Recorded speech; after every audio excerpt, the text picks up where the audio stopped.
দেখিলে কেমন হতো দয়ালে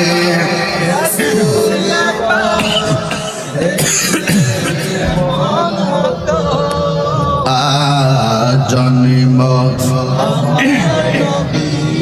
যুগে হলে কেমন হতো জোরে জোরে কে আল্লাহু আকবার বলা যাবে না। এই জন্য সাহাবীরা নবীর জানের চাইতে বেশি ভালোবাসতো। কেমন এক সাহাবী আমার নবীর দাওয়াত করলো, সুবহানাল্লাহ, আমার নবী দাওয়াত খেতে গেল, এক ভাই আর এক ভাইরে জবাই করে ফেলাইছে। সেখানে সন্তান বলে গেছে নবীর মেহমানদারিতে সাহাবীরা কোনো ত্রুটি করে নাই। কথা বলেন।